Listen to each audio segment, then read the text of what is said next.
A paz do Senhor a todos os adolescentes e juvenis. Nós estamos com mais uma pré-aula do Sistema Virtual e dessa feita sobre a encarnação do Redentor, que é a lição de número 7. E aí nós vamos estudar, é uma lição profunda, adolescentes, profunda mesmo, tá? Então já quero que você já pega o seu papel de anotação, já pega aí a sua caneta, o seu lápis, porque eu vou fazer muitas, vou citar muitas referências bíblicas, algumas eu estarei lendo e algumas estarei simplesmente citando. Então não demora, já passa a mão na sua caneta e o lápis para fazer as anotações, e vai ser uma maravilha. E a lição de hoje é uma lição muito complexa, uma lição maravilhosa, e que nós vamos estudar sobre a natureza de Cristo. Olha aí, a natureza humana e a natureza divina. Bom, estamos falando aqui do setor do Barmapi. Nós temos como pastor responsável do setor, pastor Ismael Nazário, juntamente com a sua digníssima esposa, irmã Luzia. Eu sou o presbítero irmão Claudinho, estarei discorrendo com vocês no máximo uns 20 minutinhos. Não saia daí e vamos mergulhar num assunto profundo. E olha o que diz aqui o título da lição: a encarnação do Redentor. Muito bem. E o texto áureo, que é o texto ouro, em João capítulo 1, versículo 14.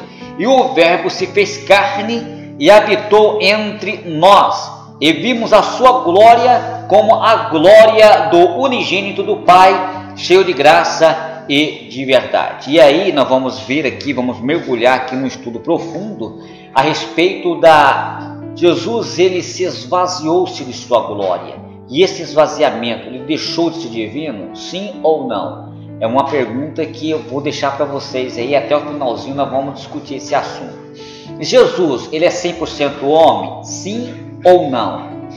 Jesus Cristo, ele é 100% Deus, sim ou não? Então, nós vamos estudar aqui, mergulhados em vários versículos bíblicos, provando para vocês que Jesus, ele é 100% homem, 100% Deus. Jesus, ele é divino também, tá ok? Que coisa maravilhosa. Quando nós olhamos aqui no tópico de número 1, vivendo na eternidade, a lição de vocês aí. Então, são numerosos textos bíblicos que falam sobre a existência de Cristo desde a eternidade, antes do seu nascimento, como é em Belém de Judá. A existência, ele estava com o Pai na criação. No princípio era o Verbo, e o Verbo estava com Deus, e o Verbo é Deus.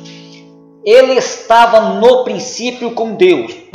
Todas as coisas foram feitas por ele, e sem ele nada do que foi feito se fez. Isso está em João, no capítulo 1 e do verso 1 ao verso de número 3. O autor a Epístola aos Hebreus, adolescente, implica as palavras do Salmo 102 e do verso 25. Ao Filho, no princípio o Senhor lançaste os fundamentos na terra, e os céus são obras das tuas mãos.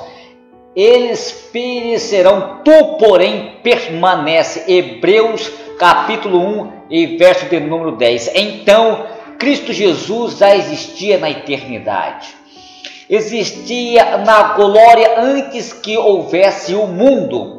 Adolescentes, isto é revelado pelo próprio Cristo em sua oração sacerdotal. Ele agora glorifica: ó Pai, como contigo que tive contigo junto de ti antes que houvesse o mundo. Olha que coisa impressionante, adolescente. Isso está em João, no capítulo 17, e verso de número 5. E aí o que acontece, adolescentes? A designado o Salvador desde os tempos eternos. Ou seja, é o que afirma o apóstolo Paulo, conforme a sua própria determinação e graça que nos foi dada em Cristo Jesus, que antes dos tempos eternos.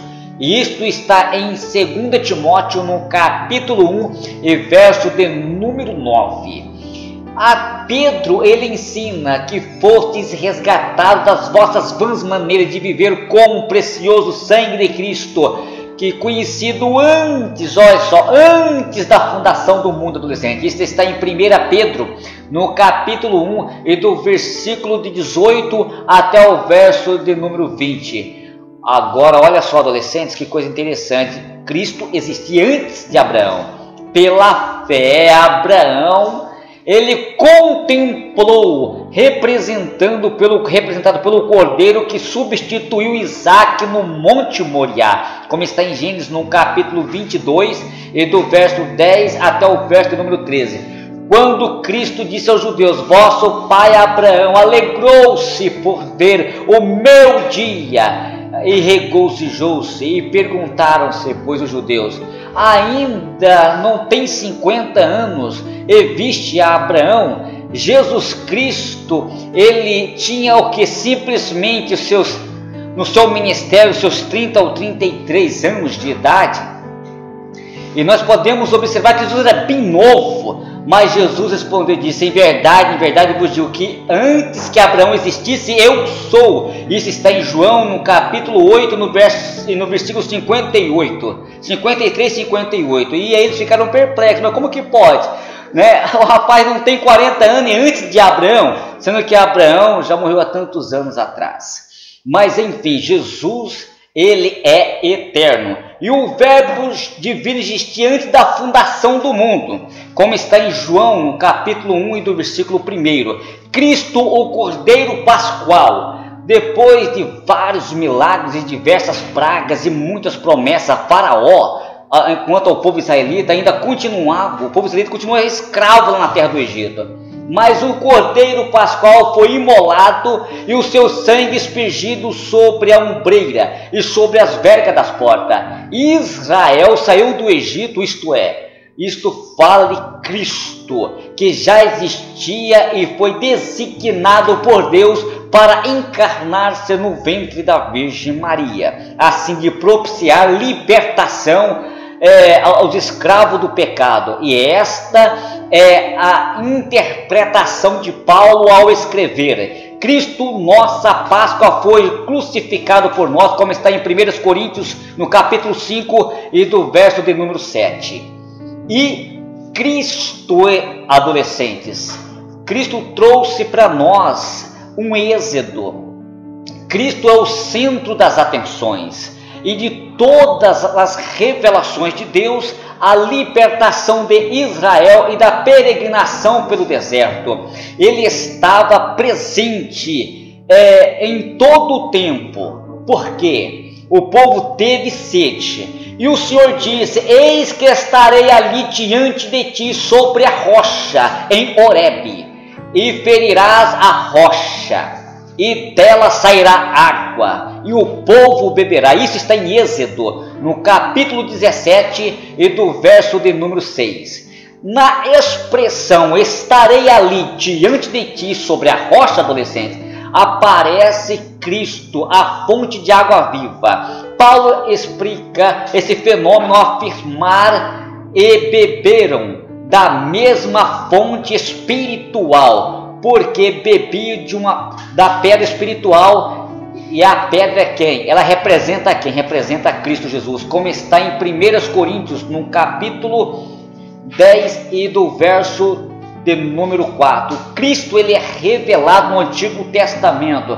Além dos numerosos títulos relacionados, adolescentes, à sua pessoa, existem claras revelações atinentes à sua vinda e concepção, como está em Isaías, no capítulo 7, do versículo 14, o lugar aonde nasceria, como está em Miqueias, no capítulo 5 e do verso de número 2, o seu ministério, como está em Deuteronômio, no capítulo 18 e do verso número 15, o seu sacerdócio, como está em 1 Samuel, no capítulo 2, do versículo 35, e a sua morte, como está em Salmo de número 22, em Isaías, no capítulo 53, a sua ressurreição, como está em Salmo de número 16 e do verso 10, e o seu reinado, como está em Jeremias, no capítulo 23 e do verso de número 5. E até o verso de número 26 em diante. São vários e numerosos textos bíblicos que dão ênfase que Cristo Jesus na sua eternidade com o próprio Pai. Adolescentes, comentando aqui sobre o tópico de número 2, quando se fala sobre a encarnação, é um mistério, e com certeza Cristo divino e humano, só mediante um nascimento virginal, ele seria ao mesmo tempo divino e ao mesmo tempo humano. A Virgem dará à luz um filho. Tanto Mateus como Lucas concordam que Jesus foi concebido pelo Espírito Santo, como está em Mateus no capítulo 1, versículo 18, e Lucas no capítulo 1 e versículo 34, e nasceu de uma virgem. A doutrina adolescente da encarnação de Jesus durante anos enfrentam várias oposições de alguns teólogos liberais, e entretanto é inegável o cumprimento do que Deus determinou mais ou menos uns 700 anos antes do nascimento de Cristo, através do profeta Isaías. A importância da encarnação, eu vejo aqui, adolescentes, que a importância da encarnação de Cristo para ser qualificado como Redentor, que pagaria o preço pelos nossos pecados e trazer-nos a salvação, era necessária que Jesus fosse totalmente humano, mas porém sem pecado, e também divino, como está em Hebreus no capítulo 7, versículo 25 ao 26. Isto satisfez os requisitos, porque nasceu de uma mulher, como está em Lucas, no capítulo 2, do versículo 6 ao 7. Concebido pelo Espírito Santo, como está em Mateus, no capítulo 1, versículo 20. Filho de Deus, como está em João, no capítulo 3, versículo 16. Resultados, adolescentes, dessa concepção não foi natural, mas foi sobrenatural. O anjo disse a Maria: descerá sobre ti o Espírito Santo, e o poder do Altíssimo te envolverá com a sua sombra. Por isso também o ante-santo que há de nascer será chamado Filho de Deus, como está em Lucas, no capítulo 1 e do verso 35. Cristo divino e humano. Cristo, ele é tanto divino, adolescente, como humano. Jesus viveu e sofreu como a pessoa humana, compadeceu-se dos fracos, Hebreus 4:15. Como Filho de Deus, ele tem poder para libertar os oprimidos dos pecados e do poder de Satanás, como está em Atos, no capítulo 26 e do verso 18, Hebreus capítulo 2 e do versículo 14 ao 16. Divino e humano são qualificados para servir e sacrifício, adolescente, pelos meus pecados e pelos seus pecados e por todos os homens. E como sumo sacerdote intercede, e como sumo sacerdote vai interceder pelo que se aproxima-se de Deus, como está em Hebreus 7:24. Adolescentes, olha que coisa interessante, que eu quero concluir essa lição aqui para vocês e dizer para vocês que a divindade de Cristo, ela tornou o ser humano, mas não deixou de ser divino. Presta bem atenção nisso, adolescentes. A sua deidade é claramente revelada no Novo Testamento. Paulo escreve: aprove a Deus que nele reside, que residisse toda a plenitude, porquanto nele, em Cristo, habita corporalmente a plenitude da divindade. E isso está escrito em Colossenses, no capítulo 1 e do verso 19. E nomes divinos de Cristo: Deus, de eternidade, Jesus é Deus, como está em Hebreus, no capítulo 8, versículo 9. Tomé, convertido, confessou: Senhor meu Deus, João capítulo 20 e verso 28. E Tomé era aquele que não estava convertido, né? Não acreditou em Jesus. Quando Jesus apareceu ali em porta fechada: Senhor, é tu mesmo? E Jesus disse: o homem de pequena fé. Não acreditou que era Cristo, mas depois de convertido, Tomé, convertido, confessou: Senhor meu e Deus meu. Jó 20, 28. Senhor, Ananias disse a Saulo: Senhor me enviou a saber do próprio Jesus que apareceu no caminho por onde vinha. Olha só, ele é Senhor e ele enviou. Atos capítulo 9, verso 17, a expressão Senhor, Jesus aparece muitas vezes no Novo Testamento. Agora veja bem, Filho de Deus, por ocasião do batismo de Jesus, foi enviada uma voz: Tu és o meu Filho amado, em que eu me comprazo. E Pedro, inspirado pelo Espírito Santo, disse a Jesus: Tu és o Cristo, o Filho do Deus vivo. Lucas capítulo 3 e verso 22, como está em Mateus no capítulo 16 e verso 16. Atributos divinos conferidos a Cristo: eternidade, ele é eterno em relação a Jesus. Tu, porém, és o mesmo e os teus anos jamais terão fins. Hebreus capítulo 1, versículo 12. Não tendo princípio de dias e nem fim de vida. Isso está em Hebreus no capítulo 7, verso 3. Onipotência. Após a ressurreição, ressuscitar dos mortos, é-me dado todo o poder nos céus e na terra. Mateus capítulo 28, verso 18. Ele é o soberano, os reis da terra. Rei dos reis e Senhor dos senhores. Apocalipse capítulo 1, versículo 5. Onisciência é uma qualidade que só pertence a Deus. Pedro declarou: Senhor, Tu sabes todas as coisas. João capítulo 1 e João capítulo 21 e verso 17. Que coisa maravilhosa, adolescente. Essa lição de domingo que vem está maravilhosa. Onipresença.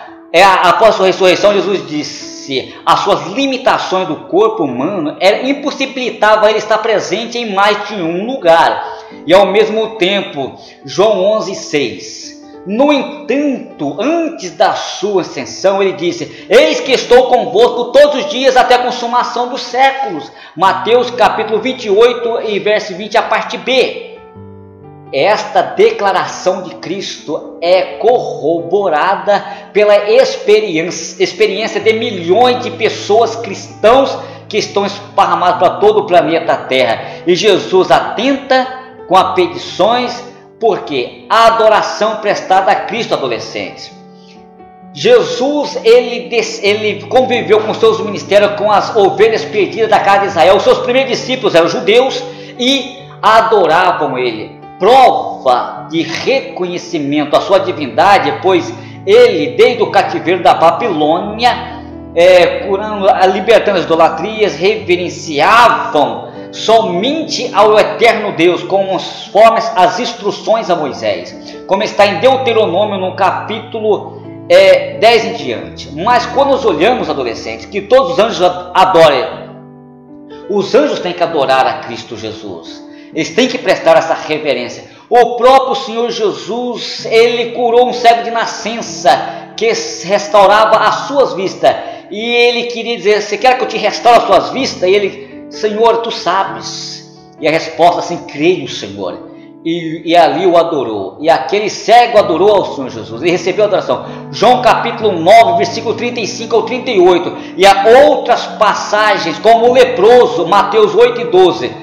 Jairo também ali estava e o adorou. A mulher cananeia, como todos os demais ali adoraram a Cristo, porque reconheceram a sua divindade. Então Jesus, para ser Deus, ele precisa realmente receber a adoração, como foi exatamente isso que aconteceu. Recebeu a adoração. É por isso que Jesus, ele é 100% Deus, na sua divindade. Então Jesus usou os atributos divinos. E Jesus, ele perdoa. Terminando aqui, adolescente, que Jesus, ele perdoa pecados. Jesus, para ser Deus, ele tinha que perdoar pecados. Cristo, ele perdoa pecados. Quando Jesus disse ao paralítico: Perdoados estão os teus pecados, os escribas retrucaram: Quem pode perdoar pecados, senão Deus? Marcos capítulo 2, versículos 5 e 7, fala sobre essa passagem. A mulher pecadora arrependida chorava aos pés do mestre. Ele disse: Perdoados estão os teus pecados. E acrescentou: A tua fé te salvou. Vai-te em paz. Lucas capítulo 7, versículo 48 até o 50. Se Cristo tem poder para perdoar pecados, então ele é Deus. Que coisa maravilhosa, que lição recheada, adolescentes.